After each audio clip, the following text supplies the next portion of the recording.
back to our channel. It's the same blood clot. So I wanted to talk to you guys, well, mostly to anyone who's expecting their first baby. I just wanted to let you know what to expect after giving birth. I got a few questions from my friends.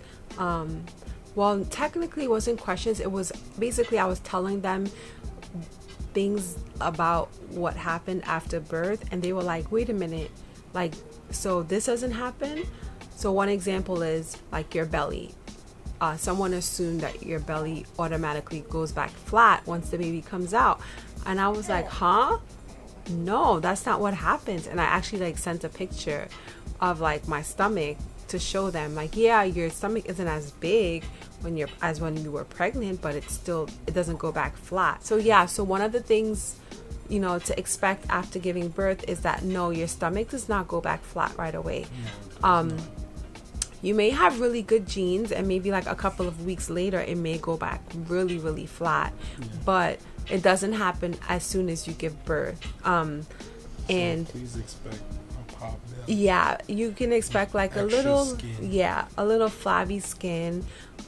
It's a little like round-ish, or it could be like, what is that shape? It's like a little raindrop. Like a raindrop. Like a little, like it's like there. Like it depends how, if you were petite when you started your pregnancy, or, you know, mid-range.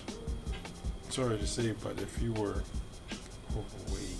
If you were overweight, it may be a little different, like as far as how it's gonna show. Like, but from my experience, from my experience, I was a little bigger from before I gave birth. I was bigger. Before I got pregnant, I was bigger.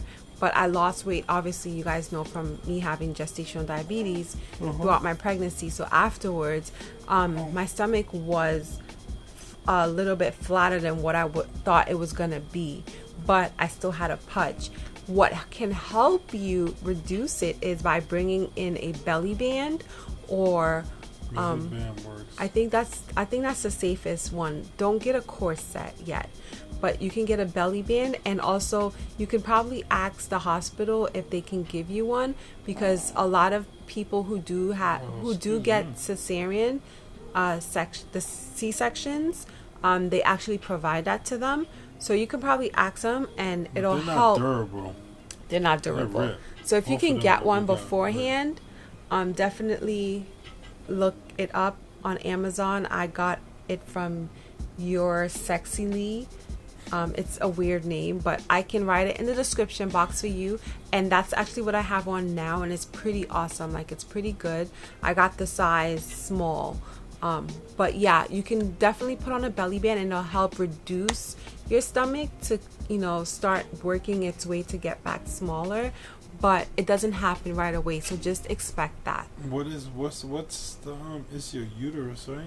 Yeah, your uterus goes from 2 pounds to 2 ounces. To 2 ounces. So that actually leads into the next thing, that once you give birth, don't expect your contractions to stop.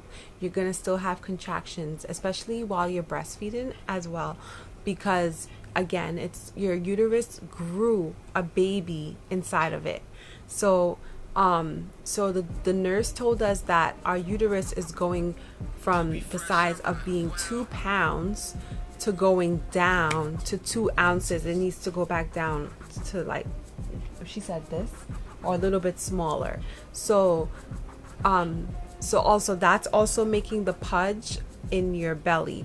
So bringing down your uterus is gonna, you know, help reduce the way it looks, but also you're gonna feel contractions after birth. So just expect that, and they're very painful. And if you went through it naturally like I did, or if you go through it naturally like I did, you will feel like, dang, like it's really painful. Like you kind of like think like, oh, since I already gave birth, that it's gonna be over. So you're not really expecting it when the baby's latched onto you that you're gonna feel a contraction. And it's like you gotta just pause for a second and just breathe like you were while you while you were in labor. So just keep in mind that you're gonna experience that. It's like your third labor. Yeah. Because you gotta contract the placenta to come on. Well, but what I'm talking about is like literally after you're done laboring, the placenta too. So I'm talking about like the placenta, and then you start feeling contractions on the regular, like it's some kind of serious period. Like I'm Cramps. talking like I know the feeling. But no, but I explained it to him. With Millie and Lucas, I felt contractions even when I went home, and I did with him, but I feel like it reduced more. I felt more in the hospital because they had me on oxytocin, which is the first I've ever had. I never had any drugs, not even after labor. I never had any drugs with them, and this was new to me. But I feel like the oxytocin basically like rushed all my contractions into the 2 days that I was there, because the contractions were painful. Very painful. Girl was having like cold sweats. Yeah, like it was so painful. But when I got home, I still felt it, but it wasn't as intense as it was in the hospital. Whereas with Lucas and Millie, I felt it for a while. Like I felt contractions for a while. So I don't know what you will experience when you're at the hospital, if you're going to end up getting oxytocin after birth. But just know that when you go home, you may experience more contractions as well while breastfeeding. And this was her experience. I was just going by what she experienced, not what anyone else says. Well, you know. So if something's wrong, listen to your doctor.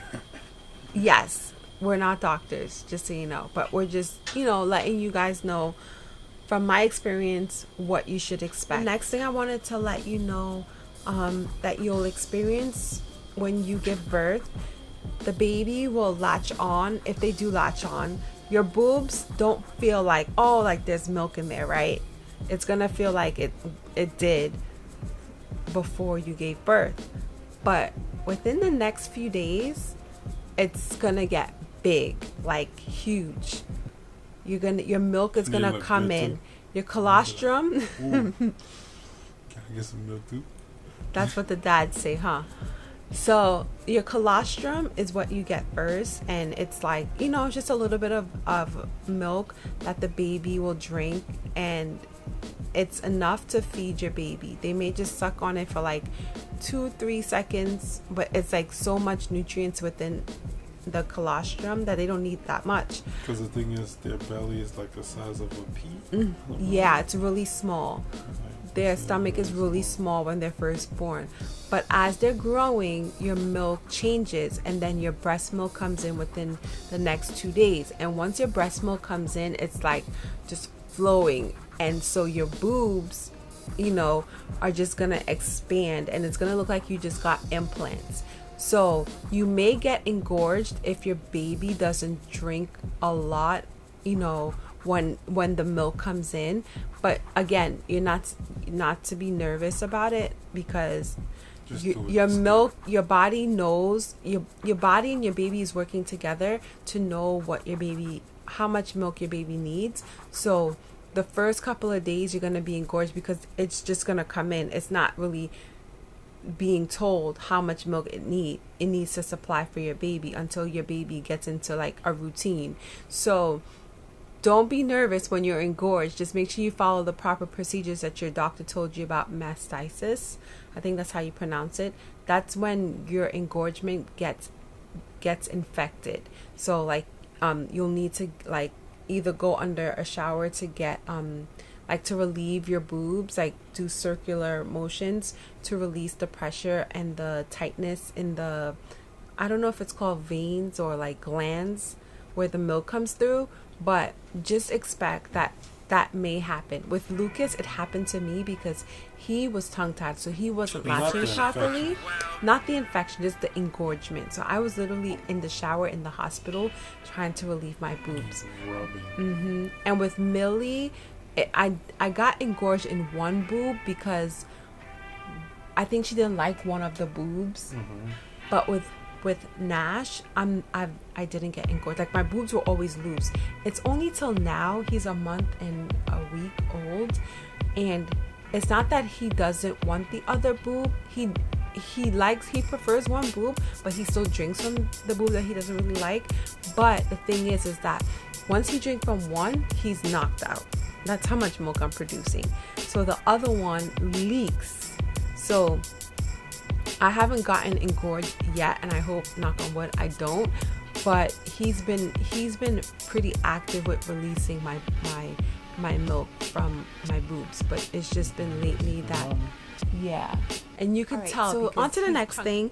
After giving birth, don't be nervous that your body is sore. I didn't understand why with Nash my whole body was sore, my legs, my hips was sore, until I realized that when I gave birth to him, I was on my left side. Realized? Or did you tell me? You. Yes, he told me. Jeffrey told me. I was on my left side when I gave birth. I gave birth on the side, and I was holding on. So hard. Yeah. On everything. I was holding on so hard to the railing, and yeah, this leg was up in the air this way, that I was like, babe, I don't know why my body hurts. So he pretty much told me, babe, you were on this side giving birth, and then this leg was up, so that's probably why you're sore. And I didn't think about it, but also vagina didn't split open up. And your body's going through a trauma, you know, you're delivering a whole body, a whole human being. So you're gonna be sore. It's gonna feel like you worked out for like 10 days and you're like, or like you were hit by a truck. I don't know how that feels, but it's gonna feel like that. So don't be nervous, but you know, just relax, just chill, take it easy, you know, sleep when you need to sleep. When the baby sleep, you sleep. If it's your first one, listen, let me tell you something right now. Sleep when the baby sleeps. Sleep. I don't care how excited you are. You want to look at the baby. It's so precious. Ooh, yeah, my life would have been so different if I would have slept when I first gave birth to Lucas. I was in the hospital sitting there taking pictures of him, you know, looking at him. I'm fixing crib, this and that, going crazy in the house. I learned my lesson with Millie and Nash. Sleep when the baby sleeps, okay? Everyone's texting you, calling you. Don't answer the phone. Sleep when the baby sleep, okay? Because you know, people want to come to see you in the hospital to, you know, make you feel like, you know, they came to the hospital. No, you don't need that. Because they're not gonna be there when the baby's crying in the middle of the night. Okay. Make sure the visits are at home. If they come over to the crib, it's fine. But the mandatory going to the hospital on the first day and all of that stuff, you don't get no points for that, because the thing is, you're causing ruckus. Just sleep when the baby First sleep. one, we didn't notice that. Second, third, we were like, we don't need anyone to come right now. Like, yeah. Just relax. Like, we're going to come home, and then we're going to be good. If you really want to come up, then you come up. We're not going to tell you not to come up. But the fact that, you know, it's definitely a strain on the parents rushing to the hospital, you know, and whatnot. That's why I'm like, when my cousin had given birth, I was like, I'm not going to rush into a hospital to, you know, see the baby and whatnot. I'm just chill. Let y'all get y'all balance on. Once y'all got y'all balance, I'll come check y'all, you know? Yeah, I went off a tangent just now. Anyway, go ahead. Anything? What else was I gonna say? Yes. Another thing. Take as much supplies as possible as you can from the hospital. Yeah. Trust me, the hospital provides you Pampers, wipes, pads, the chucks, or I call it wee pads. I didn't know they were called chucks until the nurse told me this pregnancy, that they're called chucks. The disposable underwear. What else they give you? If they give you the wrap, get it, because you're going to be leaking. Trust me, because your period is like ridiculous. You're bleeding intense amount of blood. So why go out and buy a whole bunch of pads when you can get it for free from the hospital? So bring yourself a little extra bag and put a whole bunch of stuff in there. Trust me, because your insurance is paying for this. Or if you're paying out of pocket, you're paying for this stuff. You know, they're supplying you for your stay, but also, come on, like, just put it in your bag. You know. Yeah, give them that boob that was leaking. Also, what was I gonna say? The spray that they give you in case you do rip, or even the liquid spray to just hydrate down there, because you can't douche, you can't put anything inside of your vagina.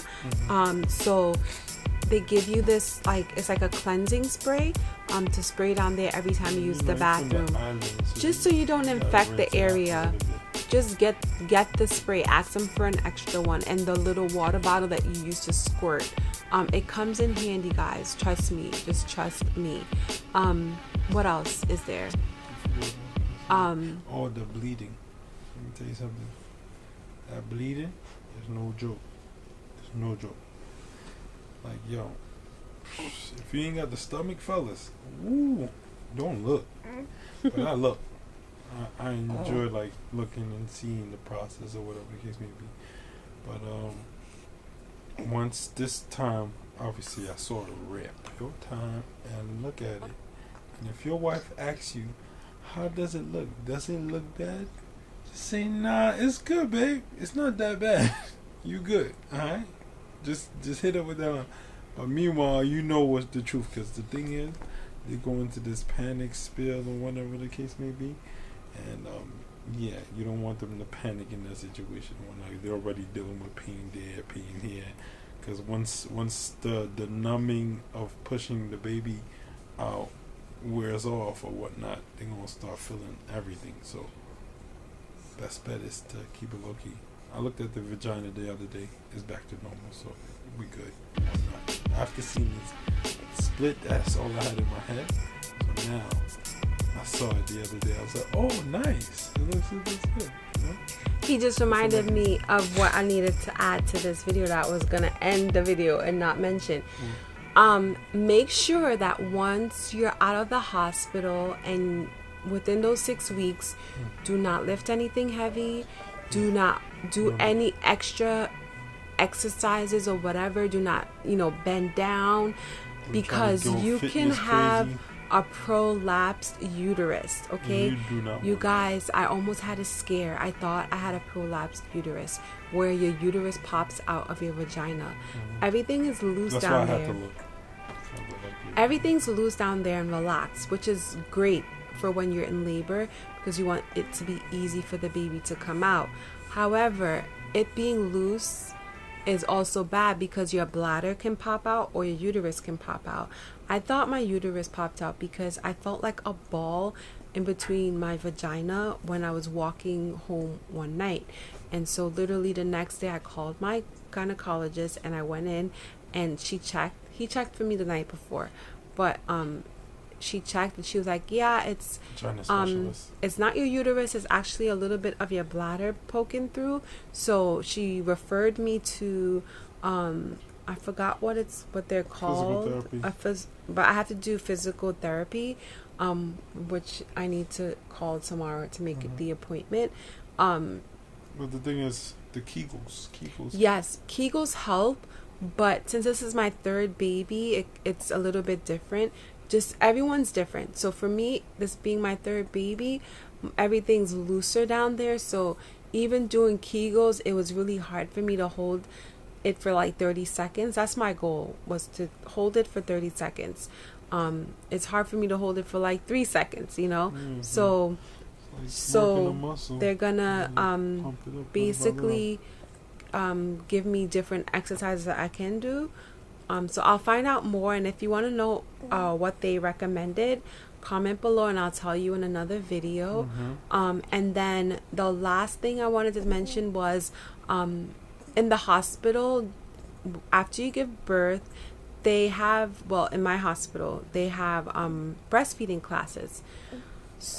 Make sure you go to these breastfeeding classes if you're interested in breastfeeding, because even if you know everything you think you know about breastfeeding, you don't. Okay, trust me, there's always something new that you could learn, because I went for all three. I was just like, I'm gonna make sure that this baby is latching. That was pretty much my concerns, because I want to make sure that they have a good latch. You may think that they have a good latch and then they end up not having a good one, and you don't want to wait till you get home and then you're like confused, or like then you have to go pay to go to a lactation office. So make sure you go to those classes. And mine actually gave out free breast pumps as well. So the hospital grades, it's you could use it manually with your hands, or you can go to the hospital and rent out the machine portion of the breast pump so you can pump. But yeah, guys, make sure you definitely make use of those classes, because it's really helpful. And then also they give you like this paper that you can go to another breastfeeding class for after your release, your discharge from the hospital, up to 3 months. So just take advantage of it. Trust me, it comes in handy. Is there anything else you want to say after birth? I think that's pretty much it. If not, then I'll probably mention it. If you really want to know what fellas need to do, oh yeah, just comment below. So yeah, that's pretty much it for this video. Thank you so much for watching. Make sure you subscribe and comment and thumbs up this video. If you have any questions, again, just comment below and we'll answer it in another video, or on Instagram or anywhere. Just let us know, okay? IG. So feel the love.